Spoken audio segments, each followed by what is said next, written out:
السلام علیکم ویئرز، میں ہوں آپ کی ہوسٹ عائشہ احمد اور آپ دیکھ رہے ہیں پروگرام ٹی ود عائشہ۔ ہمارے آج کے شو میں ہمارے مہمان ہیں ڈاکٹر صفدر ہاشمی صاحب، امیر جماعت اسلامی ضلع ملتان۔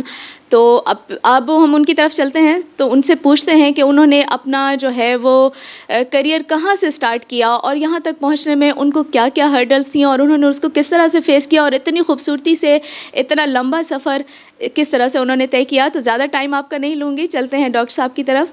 جی ڈاکٹر صاحب السلام علیکم۔ سب سے پہلے ہم آپ کو اپنے پروگرام میں خوش آمدید کہتے ہیں۔ کیسے ہیں ڈاکٹر صاحب؟ آپ ٹھیک ہیں؟ اچھا ڈاکٹر صاحب، آپ کا تعلق جو ہے وہ ضلع ڈیرہ غازی خان سے ہے، تو ڈیرہ غازی خان سے یہ ملتان تک کا سفر اور پھر امیر جماعت اسلامی ضلع ملتان تک کا سفر جو ہے وہ آپ کا کیسا رہا اور آپ کو کیا کیا مطلب بیسک اس میں کیا کیا ہرڈلز آپ نے فیس کی اور کیا تھا مطلب سب؟ بسم اللہ الرحمن الرحیم۔ میں ہرڈلز تو نہیں کہوں گا، میں تو صرف عنایات اللہ کی اور کرم کہوں گا۔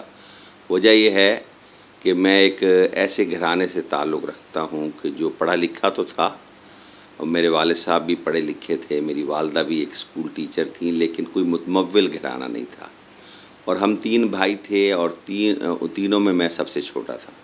تو ہم نے جو ہے نا جی تعلیم حاصل کی، ہمارے والدین نے ہمیں پڑھایا۔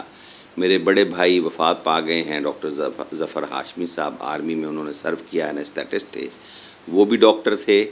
میرے چھوٹے بھائی پروفیسر تھے اور انہوں نے وہ وائس پرنسپل ریٹائر ہوئے ہیں divisional public school and college Dera Ghazi Khan سے، اور تیسرے نمبر پر میں نے وہیں سے تعلیم حاصل کی اور انٹر تک جو ہے وہاں سے تعلیم حاصل کی۔ اس کے بعد میرا میرٹ بنا نشتر میڈیکل کالج کے اندر، اور میں وہاں اوپن میرٹ پہ الحمدللہ داخل ہوا۔ نشتر میڈیکل کالج میں 5 سال کا جو ٹینیور تھا، اس 5 سال میں اگرچہ کہ میں یہ کہوں کہ ہم بہت متمول نہیں تھے، لیکن الحمدللہ یہ کہ ہمیں وہاں کسی قسم کی کوئی بہت کمی محسوس نہیں ہوئی اپنی ضروریات کے لیے، اپنی تعلیمی ضروریات کے لیے۔ تو الحمدللہ میں نے وہاں سے MBBS کیا، اور اس MBBS کے دوران ہی جماعت اسلامی کی آرگنائزیشن ہے طلبہ کے اندر، اسلامی جمعیت طلبہ۔ میں اسلامی جمعیت طلبہ میں شامل ہوا۔ اسلامی جمعیت طلبہ میں مولانا مودودی رحمۃ اللہ علیہ کے لٹریچر سے متاثر ہوا، اور وہیں میں نے اسلامی جمعیت طلبہ کو جوائن کیا۔ جب میں نشتر سے اپنی گریجویشن کر لی تو میرا شوق تھا کہ میں آئی میں اپنا جو ہے نا کیریئر آگے بڑھاؤں، تو میں وہاں سے لاہور چلا گیا۔ وہاں اس وقت ایک بہت بڑا نام تھا میو ہاسپٹل کا، پروفیسر عبدالجلیل دولہ، تو میں نے ان کے پاس جا کر آئی میں ہاؤس جاب کیا۔ پھر میں نے آئی میں ہی ڈپلومے، پہلے 2 بیسک ڈپلومے تھے، MCPS اور DOMS، میں نے لاہور سے وہ دونوں پاس کی، اور الحمدللہ اس پورے کیریئر کے اندر مجھے کبھی کسی ناکامی کا سامنا نہیں کرنا پڑا۔ اس کے بعد میں ڈیرہ غازی خان، میری ذمہ داری وہاں چلا گیا، میں اپائنٹمنٹ ہو گیا ڈیرہ غازی خان میں جماعت اسلامی کی جو ہے مین لیڈرشپ کے اندر آ گیا۔ وہاں میں 3 سال جنرل سیکرٹری رہا شہر کا، پھر 3 سال امیر شہر رہا۔ اسی دوران میں میرا کیریئر، اپنا جو افتھلمالوجی کا کیریئر تھا وہ بھی آگے بڑھانے کا مجھے شوق تھا، تو میں نے FCPS کیا، اور FCPS کی ٹریننگ کے لیے میں نشتر ہسپتال دوبارہ آ گیا۔ تو نشتر ہسپتال میں نے آ کر پھر FCPS کیا، اور FCPS کے بعد کچھ عرصہ تقریباً 16 سال میں نے نشتر میں سرو کیا۔ اسی دوران میں ملتان کے اندر مختلف جو ہے ذمہ داریوں پر، یونین کونسل سے لے کر علاقہ جات اور حلقہ جات کی ذمہ داریوں پر میں رہا۔ پھر اس کے ساتھ ساتھ میں تقریباً 5.5 سال جو ہے وہ الخدمت فاؤنڈیشن ضلع ملتان کا پریزیڈنٹ رہا، اور اس دوران میں الیکشنز آ گئے۔ PP 213 سے میں نے جماعت اسلامی کے ٹکٹ پر جو ہے وہ الیکشن لڑا، اور وہاں اس کے بعد میری ذمہ داری ہے ضلع کی، اب میں تیسری ٹرم میں جماعت اسلامی ضلع ملتان کا امیر ہوں۔ اس دوران میں میرے والدین، میرے بچے، میرے عزیز اقربا، سب نے میرا بہت زیادہ جو ہے نا تعاون کیا۔ اس کے ساتھ ساتھ جو میری تحریک کی افراد ہیں انہوں نے بھی، اسی طرح ڈاکٹرز نے بھی۔ لیکن آج اللہ کا احسان ہے، میں یہ سمجھتا ہوں کہ چاہے میں پروفیشنلی ہوں تو اس میں بھی اللہ نے مجھ پر بڑے انعامات کر رکھے ہیں، اور چاہے تحریک کے حوالے سے بھی اور جماعت اسلامی کی ذمہ داری اور اس کے کام کو آگے بڑھانے کے حوالے سے بھی، تو اس پر بھی اللہ کا بڑا انعام ہے. تو مجھے اپنے گھر کی طرف سے کوئی بہت بڑی جو ہے پریشانی نہیں آئی. اپنے بچوں کی طرف سے میرے 2 بچے ہیں جو دونوں ڈاکٹر ہیں. ایک آئی اسپیشلسٹ بن رہا ہے، دوسرا ڈینٹل سرجن ہے، اور 2 چھوٹی بیٹیاں ہیں. ایک ایم فل کر رہی ہے انگلش کے اندر اور ایک FSC کر رہی ہے. تو گھر کی طرف سے بھی کوئی الحمدللہ کوئی ایسی ہرڈلز نہیں ہے. میں نہیں کہتا، مجھے آسانیاں ہیں، اور آسانیاں بھی میں یہ سمجھتا ہوں کہ اللہ کے دین کا جو کام ہم کر رہے ہیں اور اقامت دین کی جس جد و جہد کا میں ممبر ہوں، میں یہ سمجھتا ہوں کہ یہ اللہ تعالیٰ نے مجھے آسانیاں اسی حوالے سے فراہم کی ہیں تاکہ میں یکسوئی کے ساتھ اللہ کے دین کی جو ہے نا جی جو جد و جہد اور اقامت دین کی جو جد و جہد ہے وہ ہم کر رہے ہیں، اس کے اندر جو ہے آسانی سے میں وہ کام کر سکوں. چلیں ماشاء اللہ ڈاکٹر صاحب، جیسا آپ بتا رہے ہیں، دیکھیں آپ ایک ڈاکٹر بھی ہیں، اور ایک ڈاکٹر جو ہے وہ آپ کو پتہ ہے 24/7 اس کو الرٹ رہنا پڑتا ہے، اس کی ڈیوٹی ایسی ہے. تو یہ آپ کا جماعت اسلامی الخدمت اور یہ آپ کا سیاسی جو پیشن ہے، تو ہم یہ جاننا چاہیں گے کہ اپنے پروفیشن اور پیشن دونوں چیزوں کو ساتھ لے کر آپ کس طرح سے مینیج کر رہے ہیں، مطلب کس طرح سے اس کو آپ ساتھ ساتھ لے کر چل رہے ہیں؟ جہاں تک جماعت اسلامی کی ذمہ داری ہے، وہ تو میری زندگی کا نصب العین ہے. میں نے جتنا سید ابوالعلا مودودی رحمۃ اللہ علیہ کو پڑھا ہے، اس میں میرے سامنے ایک ہی بات آتی ہے کہ انسان کسی بھی شعبہ زندگی سے تعلق رکھتا ہو، اس کی زندگی کا نصب العین اللہ کی بندگی ہے اور اللہ کی بندگی کا نظام ہے.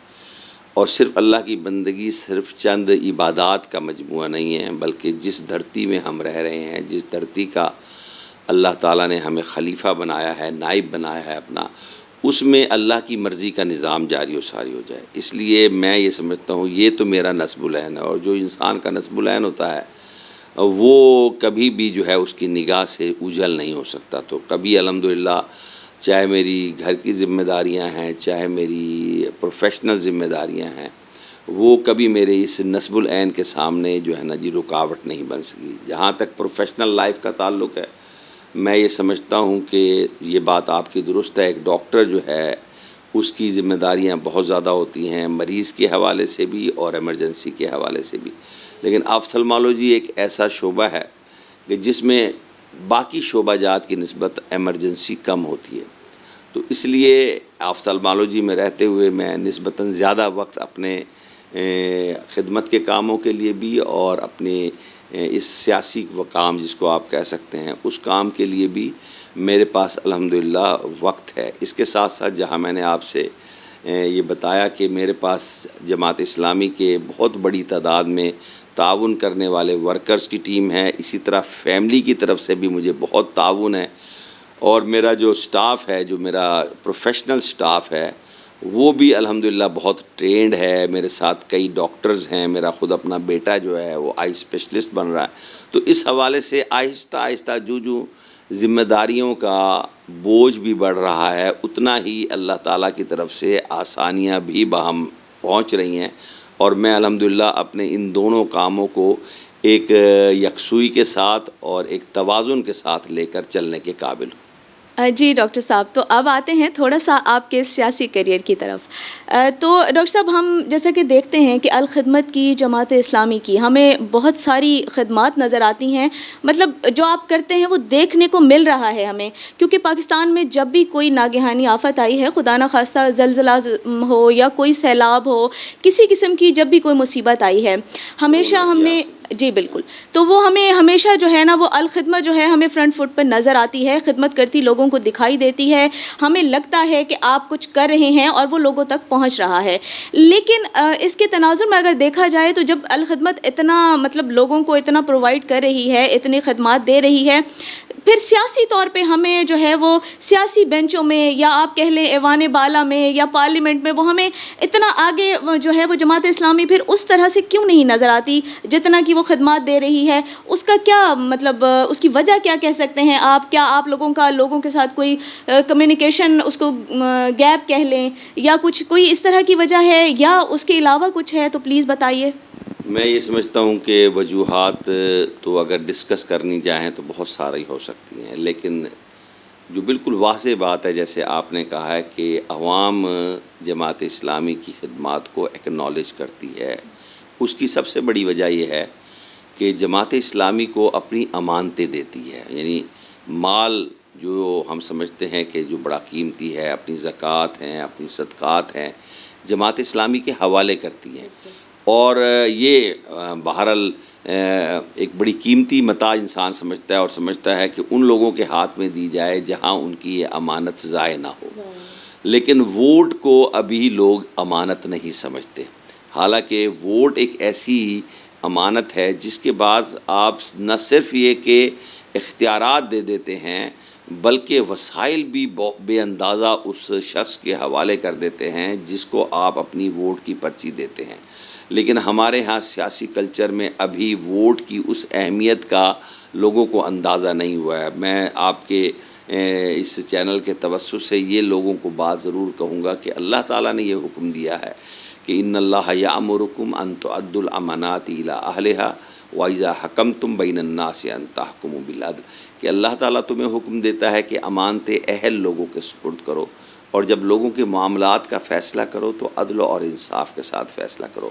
میں یہ سمجھتا ہوں کہ جماعت اسلامی کی قیادت کے امین اور صادق ہونے پر تو جو ہے پوری قوم متفق ہے، اور لیکن ابھی وہ سیاسی کلچر اتنا ڈیولپ نہیں ہوا کہ جس سیاسی کلچر میں ہم آزاد ہو کر اب ان لوگوں کو منتخب کریں کہ جو واقعی ہمارے ہمدرد ہیں، جو ہمارے خدمت گزار ہیں. اس لیے جماعت اسلامی ابھی جو ہے وہ اگلی بینچوں پر آپ کو نظر نہیں آ رہی. لیکن میں یہ سمجھتا ہوں کہ جو میڈیا، خاص طور پر جیسے آپ کا میڈیا ہے اور بھی میڈیا کے چینلز ہیں، انہوں نے جس طرح جماعت اسلامی کی خدمات کو عوام کے سامنے پیش کیا ہے، اس سے ایک اب مثبت رزلٹ آ رہا ہے.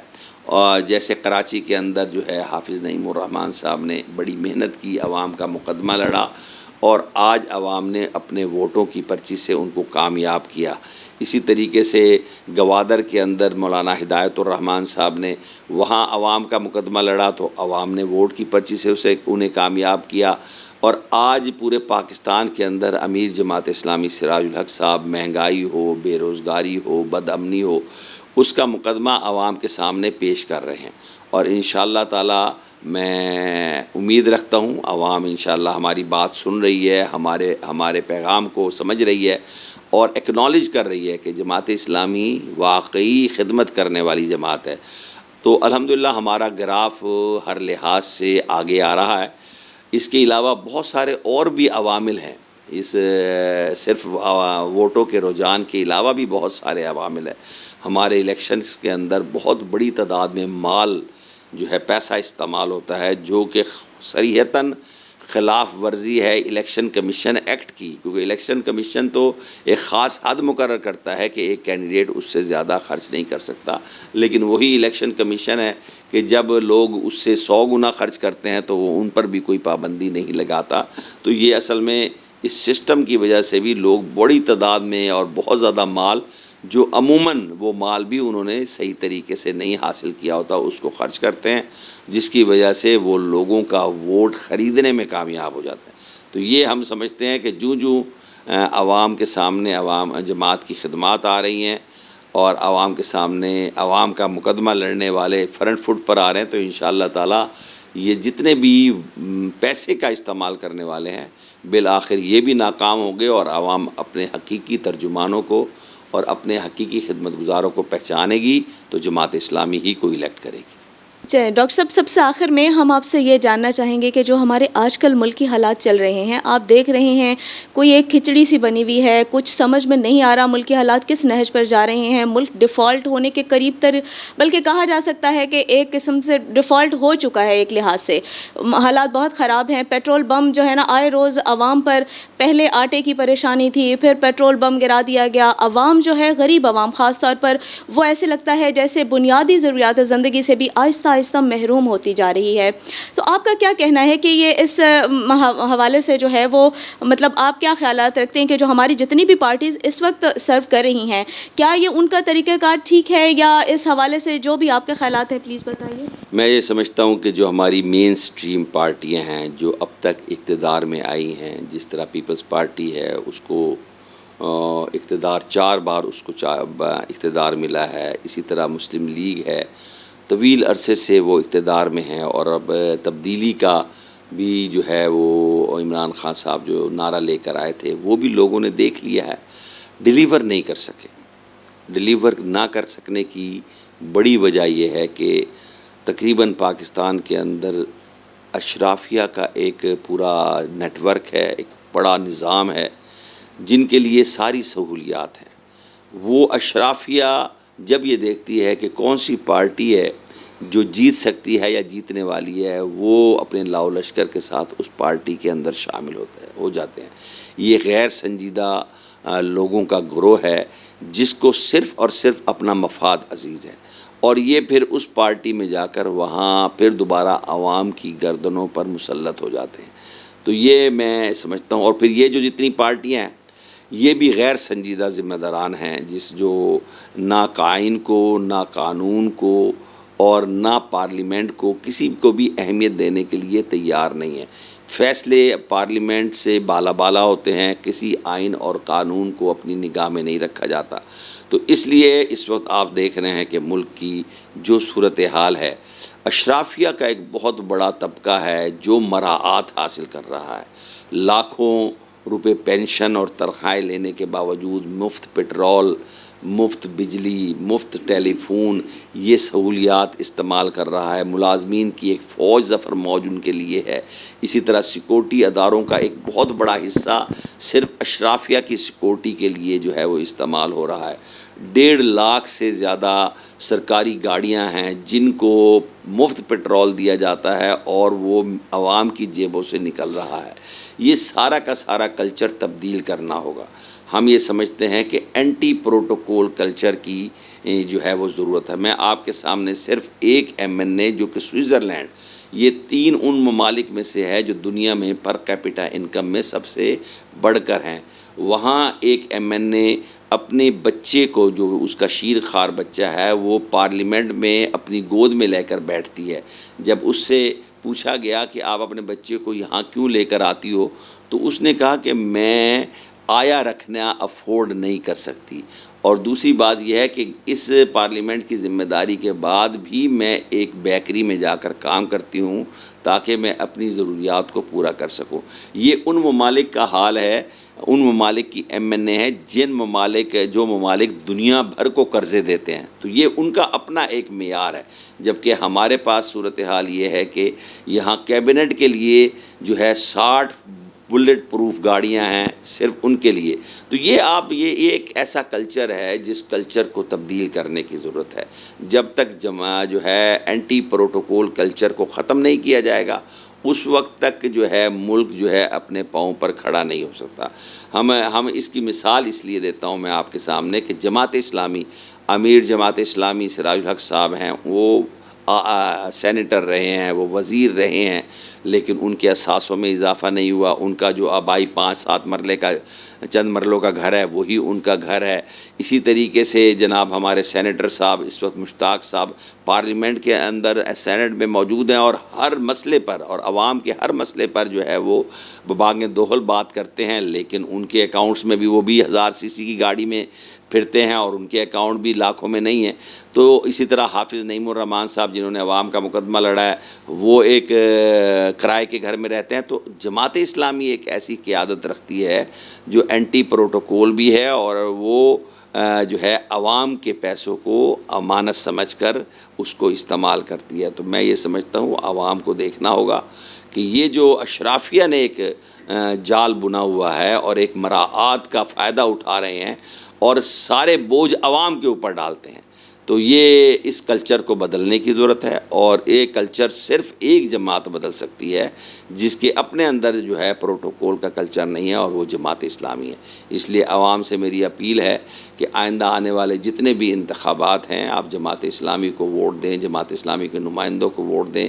جماعت اسلامی کا انتخابی نشان ترازو ہے، اور جماعت اسلامی نے یہ پالیسی بنائی ہے کہ اب ہم نے اتحاد نہیں کرنا، ہم نے الحاق نہیں کرنا، بلکہ اپنے نام نشان اپنے پلیٹ فارم پہ جد و جہد کرنی ہے. تو ہم یہ عوام سے اپیل کرتے ہیں کہ وہ جماعت اسلامی کے نمائندوں کو کامیاب کریں تاکہ ان اختیارات اور ان وسائل کے ساتھ عوام کی خدمت کی جا سکے جو وسائل عوام اپنے حکمرانوں کو دیتے ہیں. بہت شکریہ جی. جی ڈاکٹر صاحب بہت خوبصورت بات کہی آپ نے. آپ کی بھی اور میری بھی دعا ہے کہ اللہ کرے کوئی ایک ایسا اچھا اور دیانتدار حکمران میرے ملک کے حصے میں بھی آئے جو صرف اپنے حالات بدلنے کو اقتدار میں نہ آئے, جس کے دل میں عوام کا درد ہو, جو حقیقت میں چاہے کہ اللہ کرے میرے ملک پر پھر سے خوشحالی کے سائے منڈانے لگے اور میرا ملک پھر سے اسی طرح خوشحال ہو جیسے کبھی ہوا کرتا تھا. کوئی اچھا ایک دیانتدار حکمران جو ہے وہ ہمارے حصے میں آئے, یہ ہم سب کی دعا ہے. ڈاکٹر صاحب آپ کا بہت شکریہ, آپ نے اپنا قیمتی وقت ہمیں دیا. ہم آپ سے اجازت چاہتے ہیں. آپ کا بھی بہت شکریہ جی. انشاءاللہ ہماری بھی یہی دعا ہے کہ اللہ اس ملک کو اہل اور دیانتدار حکمران نصیب فرمائے. آمین سر, بہت شکریہ. جی تو ویئرز, یہ تھے ڈاکٹر صفدر ہاشمی. انہوں نے آج ہمارے ساتھ اپنا بہت سارا وقت گزارا اور اپنے حالات زندگی سے بھی ہمیں آگاہ کیا اور ملکی حالات پر بھی اپنی قیمتی رائے دی. تو انشاءاللہ مزید اپڈیٹ کے لیے ہمارے ساتھ رہیے گا, پھر ملیں گے. اللہ حافظ.